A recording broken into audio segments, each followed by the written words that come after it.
Uh-oh. What's the matter? Just texted the wife. Should have double-checked it. What'd you write? I meant to say we saved big with a discount double-check. Instead, I sent, last night I dreamt Dicka bathed me in a tub of hot dog water. That's tough.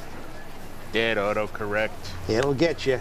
Now it's your turn to double down with State Farm's Fantasy Football Double Down Challenge.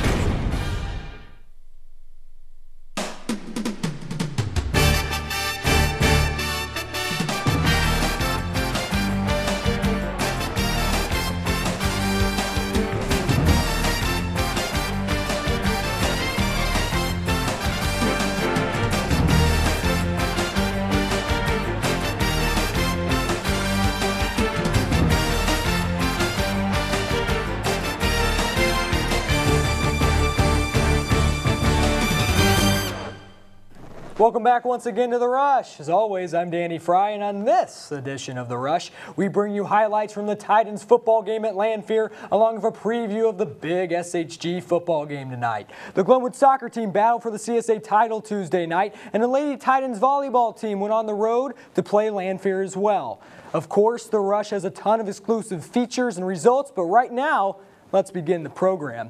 After falling to Rochester 28-7, the 6-1 Glenwood football Titans looked to spoil Lanphier's homecoming game at Memorial Field.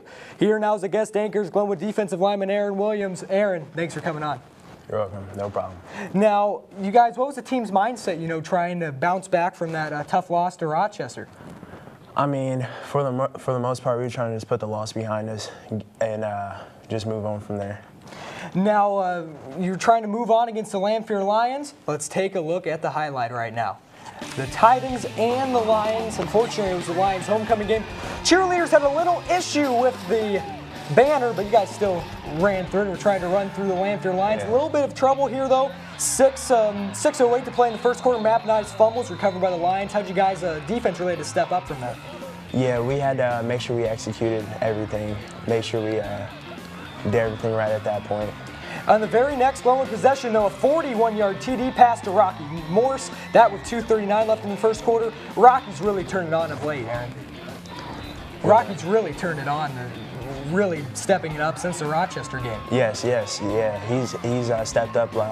He's realized what he has to do to help our team get to success. Right there, Daniel Helm with a block, and Cody Johnston runs it in. The special teams helping out with that punt return for a touchdown. And then with 45 seconds left in the first half, J.D. Rush runs it in from about 2 yards out. And then talk about this play. Bad snap into the closing seconds of the first half. You guys all fight for it for a second. It's a fumble recovery for a touchdown. Put Glenwood up 28-0. Yes.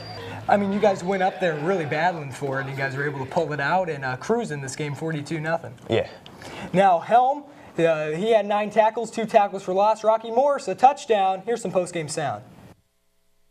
Our offense came out a little slow. We need to work on that for sure, especially for Griffin. We can't be, half the points in the first half are scored by our defense, so we can't do that against Griffin. We're pumped. I mean, it's going to be long practices, a lot of mental work, a lot of learning their tendencies and what's going on with them, and I think we'll be ready to come out, and we're going to come out physical and come out ready to play.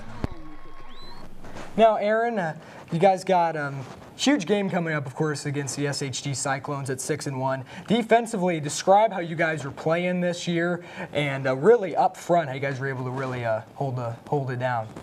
Yeah, well, up front, we're playing with a more aggressive style, as you know, and we're just looking to. You guys have had to make a lot of adjustments. So Clark Gading coming in, Tyler DeRozier being out. You guys have made a lot of adjustments. Yeah, with Tyler missing all the games he's missed. Yeah, he's missed 3. Yeah, Clark has stepped up.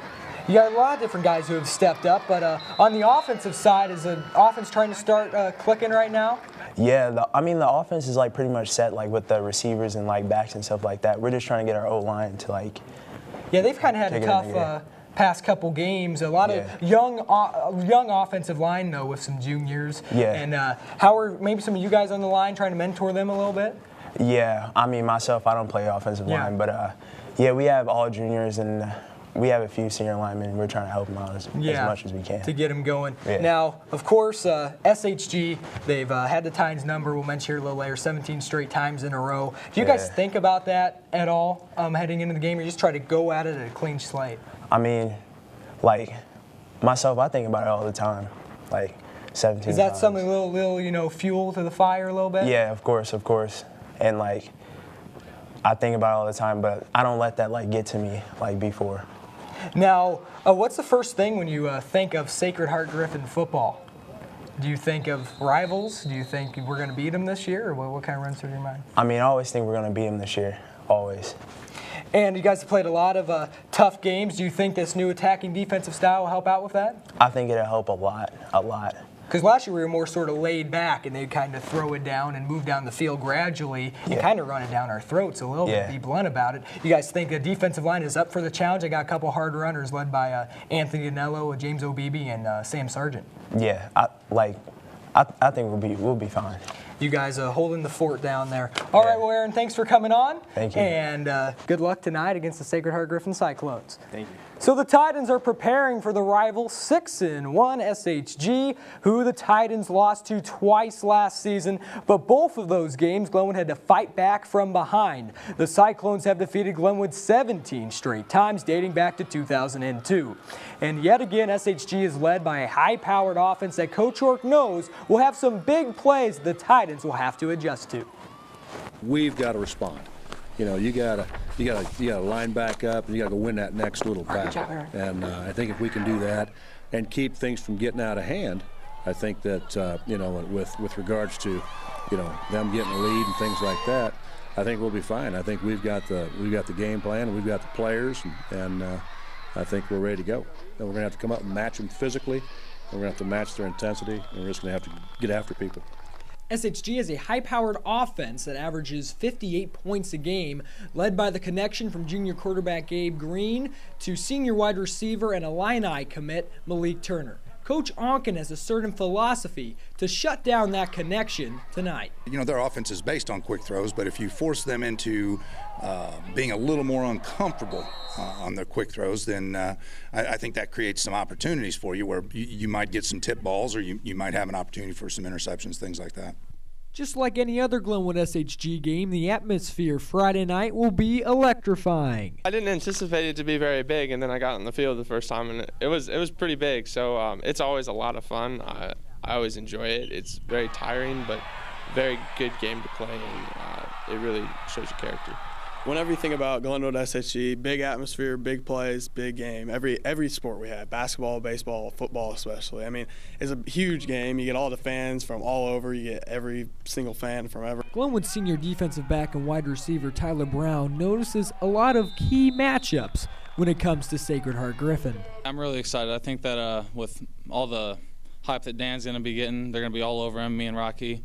Other guys going to be able to slide in there and hopefully make some big plays. The Titans will need to work together as a team to knock off SHG tonight.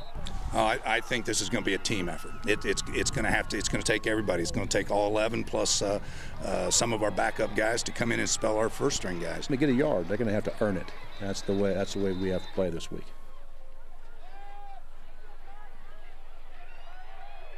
Crucial rivalry game against SHG kicks off tonight at 7 o'clock here at GHS.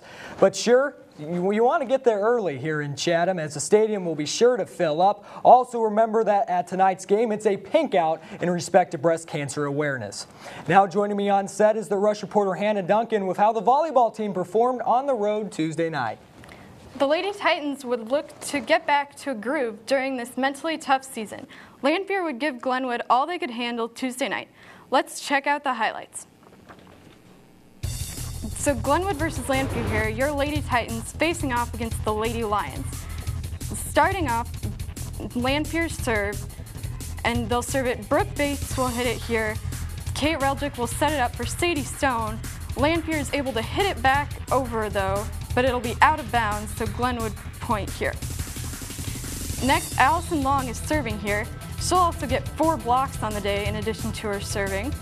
And they'll hit it back to Glenwood. Brooke Bates will hit it again to Sammy Long. She'll have 8 assists on the day. And Lade Adeni gets the point there for Glenwood. Glenwood will. Stepped up this year. Yeah, she's really stepped up. Glenwood took first game 25-12. Now to game 2. Lanphier will get a pretty easy point there, and they'll come roaring back in this game. And there's Allison serving again. There's Lanphier's libero and Kiona Bolden. She'll have 2 kills. She'll hit it there, and after a bit of a joust here, Lanphier will get the point, and Lanphier will also win game 2, 25-23. Now on to game 3, starting off with Glenwood. This will be a pretty good rally. Libero Nicole Hochstein hits it there, and both teams will give a really good effort here. Hannah Phillips will end up, this will be a setup for Hannah Phillips to get the kill there. Assist to Kate Reljek. Yeah. And there's Vanessa Reed for Lanphier. She'll have 1 ace on the day. And this will be another long rally between the 2 teams. It's a really good effort by both. Kate Reljek will hit it, and Tosin and Denny will hit it trying to finish, but Lanphier's still able to hit it back. And this is another long, good rally. Glenwood finally able to get the point there, and they'll win the game and the match 25-12, 23-25, and 25-17. Hannah Phillips with 9 kills and Allison Long with 15 digs. The next volleyball match is at home Tuesday at 7 o'clock against Taylorville. Now it's time to take a commercial break. Danny will be right back with soccer highlights and much more. Stay tuned.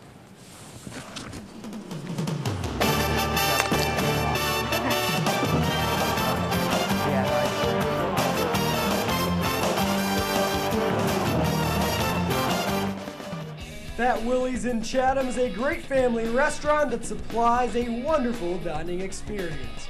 We offer outstanding fried chicken and over-the-top Walayan pizza. With quality products at affordable prices, Fat Willie's is the way to go. Open Monday through Saturday, 12 a.m. to midnight. Call us today at 217-483-6969. Aaron, you're all set? Great, thanks. Mike, thanks for doing that discount double check. You saved us hundreds. What was that? The discount double check? It's when we comb through your policies to make sure that you're getting all the discounts you deserve. No, I get that part, but you guys are doing my move. The discount double check move? It's my touchdown dance. So you're a dancer? No, I'm a quarterback. Oh, quarterback. More. I'm a robot. Get out of here. Get to a better state, State Farm. Call Steve Bedford in Chatham for personal service and discounts that you deserve. Kids, the breakfast is ready. Eat up. Your friend's gonna be here pretty soon. I'll be there in a second. Have a great day. My friend's here, I'm leaving. Be safe. Come home right after school. All right, see ya.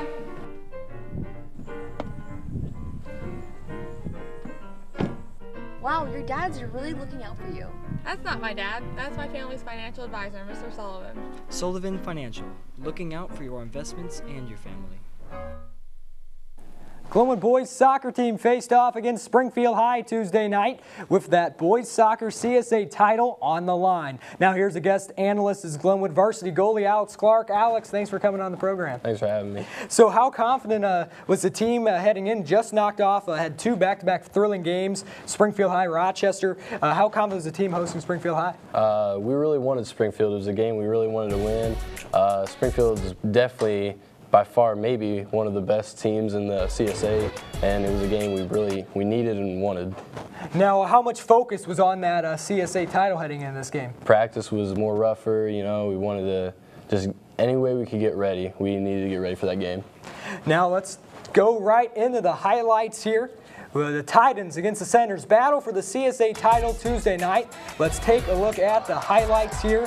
And right off the bat there, Zach Mazzara, nice stop. He got the start in the goal. There's a rotation between him, you, and Anthony Gregg. Yeah. And, you know, how hard Mazzara did a good job here. This one gets by, goal for Brocktober right there. And talk about that cross into the corner of the net. Yeah, I mean, Brock, he's always been one of our better players, and he's been working hard, and his shot is just almost unstoppable. You're a goalie right here. Mazzara goes out of the goal, and then Jake Barrett's able to tap it in to tie the game up at 1-1 in the second half.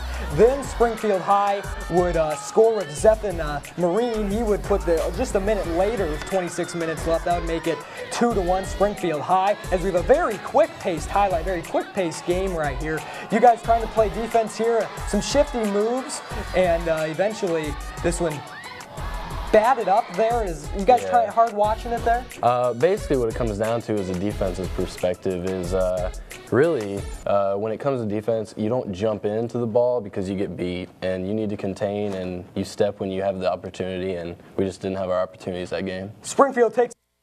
Here's some post-game sound. Well, we knew that there was no big adjustments. We knew we just had to go out there, play our game, get the first goal. Second one just comes with it. Glenwood was the team to beat, and we knew coming through this whole season this was going to be the game to win. So, feels pretty good. So here, you know, Alex Clark back on the set here. Now, you guys really, after that tough loss, you guys moving in playoff mode right now? Our coaches were trying to. We feel like we just began a new season. We're practicing like we were practicing for a new season, and we're getting back in the swing of things. And I like our opportunities coming up. Now, how is it? We talked about a little bit. You guys have a sort of a 3-goalie shift. How is it, you know, knowing that you may not play a game and it's up to the other guy?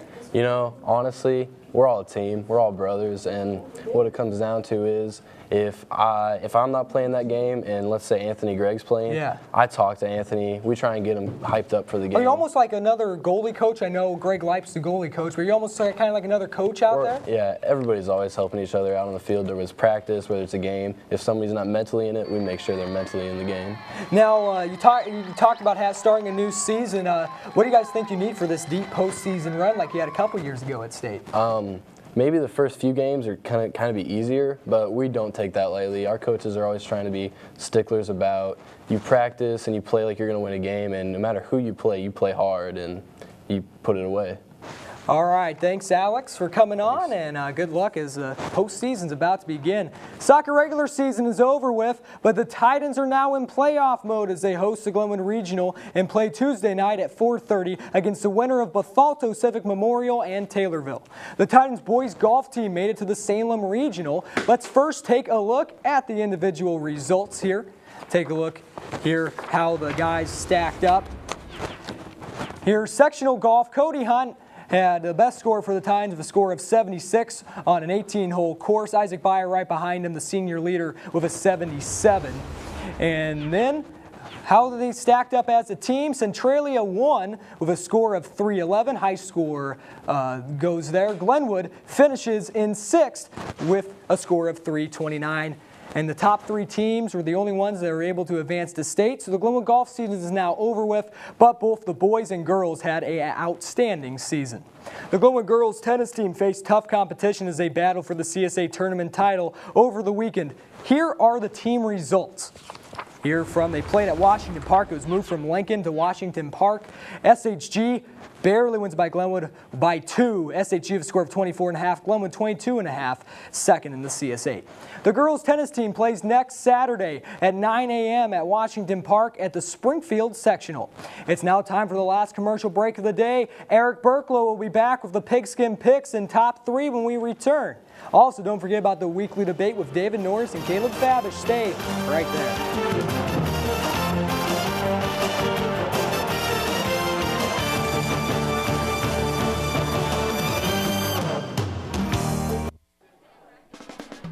Fat Willie's in Chatham is a great family restaurant that supplies a wonderful dining experience. We offer outstanding fried chicken and over-the-top walleye and pizza. With quality products at affordable prices, Fat Willie's is the way to go. Open Monday through Saturday, 12 a.m. to midnight. Call us today at 217-483-6969. Aaron, you're all set? Great, thanks. Mike, thanks for doing that discount double check. You saved us hundreds. What was that? The discount double check? It's when we comb through your policies to make sure that you're getting all the discounts you deserve. No, I get that part, but you guys are doing my move. The discount double check move? It's my touchdown dance. So you're a dancer? No, I'm a quarterback. Oh, quarterback. More. I'm a robot. Get out of here. Get to a better state, State Farm. Call Steve Bedford in Chatham for personal service and discounts that you deserve. Kids, the breakfast is ready. Eat up. Your friend's gonna be here pretty soon. I'll be there in a second. Have a great day. My friend's here, I'm leaving. Be safe. Come home right after school. All right, see ya.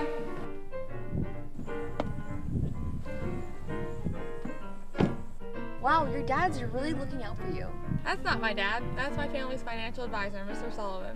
Sullivan Financial, looking out for your investments and your family. To the Rush. I'm here, Eric Burko here, at the top 3 plays of Glenwood Sports this week. Let's start the countdown with play number 3. As there a high snap to the Landfield punter, and Glenwood's Forrest Sexton falls on it in the end zone for a Titan touchdown in the second quarter to put up GHS 28-0 at that point.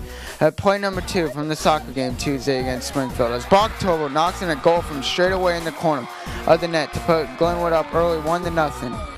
And the top play of Glenwood Sports this week is Daniel Helm blocking the Landfield punt, and Cody Johnson runs it in for a Titan touchdown. Glenwood cruised over Landfield 42-0. Now let's shift gears to the NFL at the Week 7 of My Pigskin Picks.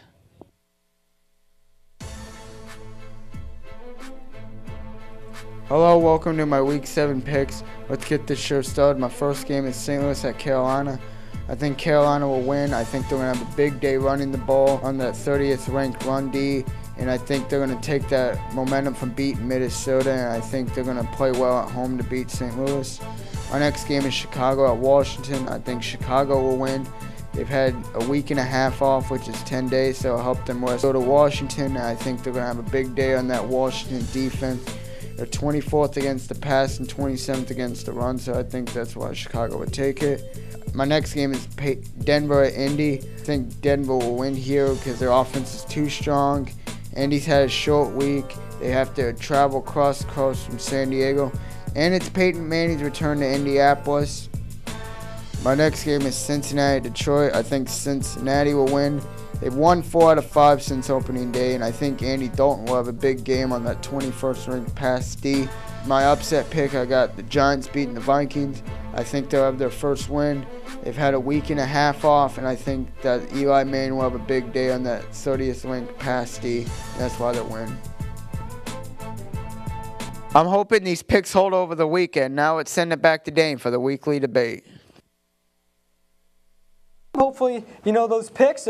He rolled last week, I believe. He went a perfect 6-0. And back here on the debate set, David Norris and Caleb Fabish, Glenwood Seniors. Guys, thanks for coming on. Thanks for inviting Now, us. I know individually, you know, at the lunch table, etc., you guys are out in the parking lot. You guys like to just debate sports and argue all the time, so I figured it'd be good to bring you your talents on Channel 22 here. But David, you're saying in the break there that when Forrest was able to score that defensive touchdown, did you have a little wager with Forrest a few years ago? Yeah, freshman year I said that I'd pay him $20 if he get an interception and or if he got a touchdown. And well, of any kind, did it. And there he is, able to jump on the ball. Maybe that's what gave him the inspiration there to dive on it to score. You know, little cash. All right, well, guys, let's start with the debate here.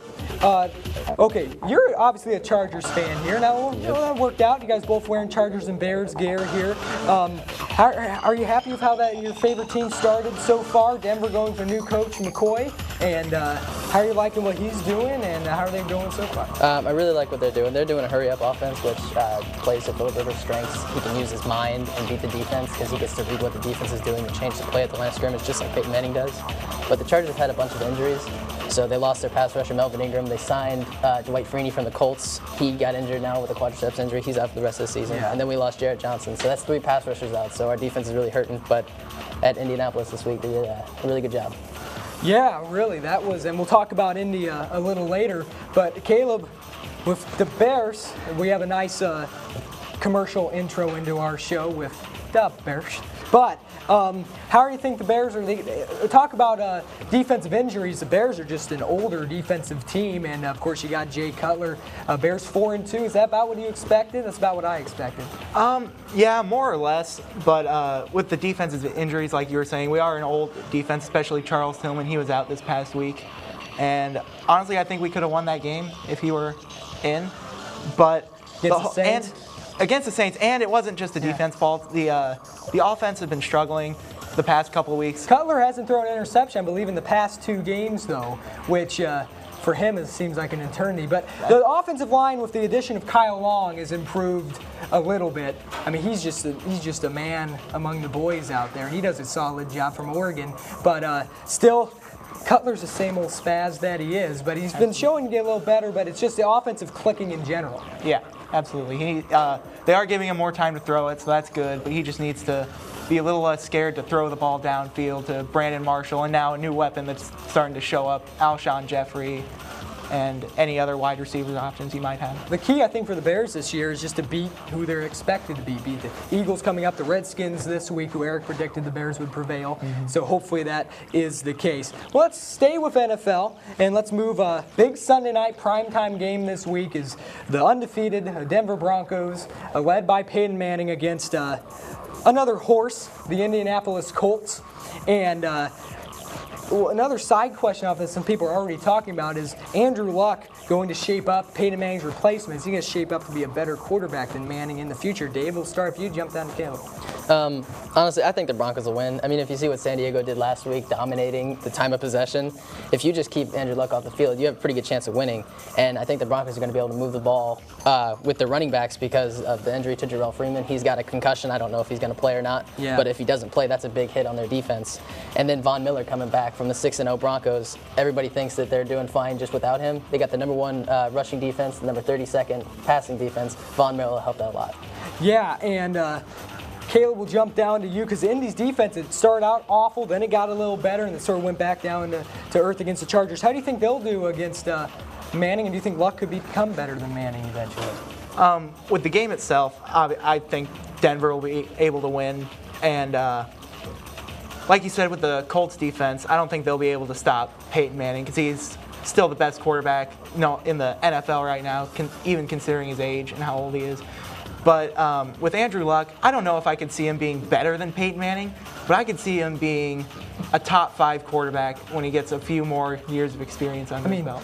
I mean, how good are the Colts? You know, they go from Peyton Manning, then they have that bad season to get Andrew Luck. I mean, how lucky are they? Yeah. See what I did there? Lucky Andrew Luck. I got But how lucky are they to go from quarterback to quarterback there, from Peyton Manning over to Andrew Luck? Let's go over to the last question. I still think Peyton Manning, the niche on him, the knock on him is the Super Bowls. He only has 1 Super Bowl title, lost to the Saints, beat the Bears. Don't want to talk about that, though. Last question. How interactive do you think should fan bases be? You have all this social media and stuff, and the dressing up, the Oakland Raiders fans are crazy. You see some people that you look, don't you think that those people look in the mirror and say, you know, I'm a 45-year-old man, this isn't right. But they do it anyway. How into it? And David, I want to ask you, how did you become a Chargers fan since we're here in Central Illinois? Well, before freshman year, I hadn't been playing football, and then I got roped into playing football. And the first NFL game that I watched was the Chargers when they were playing the Seahawks. And they lost by a field goal, and it was a 45-yard field goal to start off. And then they got a penalty, it was 50, and it bounced off the uprights, and they lost.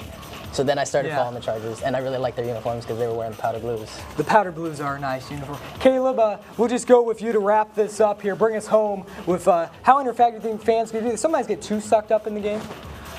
No, it's good to be. I think it's good to be so involved in your game. Like if you go to the student section at a Titan game, we're very involved. We dress up. There's people with their shirts off, half red, and then there's yeah. And I think it's very good because it shows team pride that you. So yeah. So team pride, but sometimes maybe I want to get a little too carried away. Well, guys, thanks for coming on the debate. And thank you for having me. It's a good time. All righty. Another episode of The Rush is history. Make sure to get to the Griffin game early tonight. Maybe even tailgate a little bit. That's it for The Rush. We're out of here. All right.